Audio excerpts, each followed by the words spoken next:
পিতার বয়স কত? কার উত্তর ঠিক হয়েছে? কারো বেরোলো পিতার বয়স? আচ্ছা, পিতার বয়স 65। হ্যাঁ, ঠিক আছে, পিতার বয়স 65। বাহ, এই তো, এই তো, আপনি ঠিক দারুণ বলছেন, অঙ্ক পিতার বয়স করেছে, 65, ঠিক আছে। দারুণ দারুণ হয়েছে, এই তো ঠিক করে, থ্যাংক ইউ স্যার। দারুণ অঙ্ক করে ও। ও না স্যার, আমি সাধারণ একজন ম্যাথমেটিশিয়ান মাত্র। পিতার বয়স 65, খুব ভালো অঙ্ক করেছে।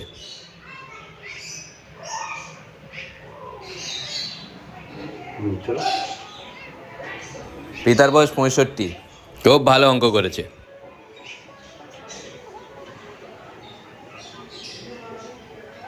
পিতার বয়স 65, খুব ভালো অঙ্ক করেছে।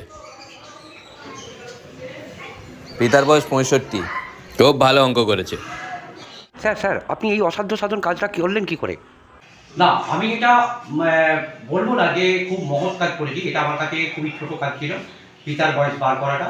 তবে একটা চ্যালেঞ্জের ব্যাপারও ছিল যে পিতার বয়স আমাকে বার করতেই হবে।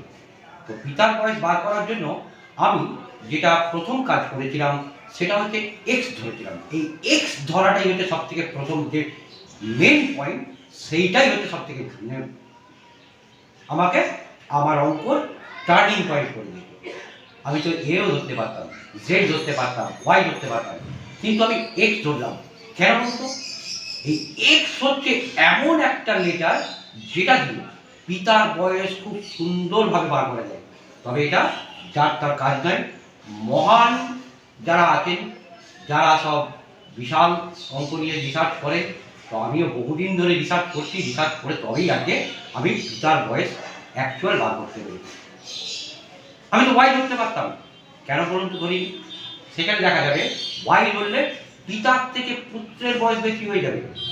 বা এরকম হতে পারে যে পিতার বয়স 50, পুত্রের বয়স হয়তো দেখা গেল 38, তাহলে এটাও সম্ভব নয়। সেই ক্ষেত্রে আমাকে এক্স ধরতে হয়েছে। এটা আমি খুব একটা বড় চোখে দেখি না।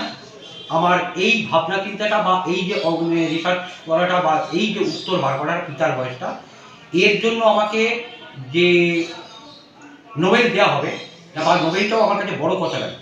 আমার কাছে এখন একটাই টার্গেট, পিতা এবং পুত্র দুজনই বয়স বার করব একসঙ্গে। আমার চ্যালেঞ্জ এটা, আমি এই চ্যালেঞ্জ করে ছাড়বো, এটাকে করবো, করে দেখাবো। আর একটা জিনিস কি বলতো, মাতা এবং পুত্রীর বয়স বার করতে পারে না, কোনো অঙ্কতে পাবেন না। কেন বলুন তো? মেয়েদের প্রথম কথা হচ্ছে বয়স জিজ্ঞাসা করতে নেই। আর 2 নম্বর, বাই চান্স যদি একটু 19-20 হয়ে যায় তাহলে কিন্তু অঙ্ক থেকে বেরিয়ে এসে মারবে। সেই কারণে মাতা পুত্রীর বয়সে কখনো অঙ্ক থাকে না, যা থাকে পিতা পুত্রের অঙ্ক। তো আমি সেই হিসাবে চ্যালেঞ্জ নিয়েছি এবং পণ করেছি যে পিতা এবং পুত্রের দুজনের বয়স একসঙ্গে বার করি, তবেই ছাড়ব, না আমি রাত ঘুমোতে পারছি না। আমাকে এই অঙ্কটা ঘুমোতে দিচ্ছে না। আগামী যেদিনই আমাকে নোবেল দিক আমি তো গ্রহণ করবো, সেটা বড় ব্যাপার নয়। এটা নোবেল নোবেল আমার কাছে বড় ব্যাপার নয়। বড় ব্যাপার হচ্ছে পিতার বয়সটা বার করা। এটা আমার কাছে একটা চ্যালেঞ্জ ছিল, সেটা করেছি, করে দেখিয়েছি। এরপর মেইন যেটা পয়েন্ট সেটা হচ্ছে পিতা এবং পুত্র দুজনের বয়স একসঙ্গে বার করবো।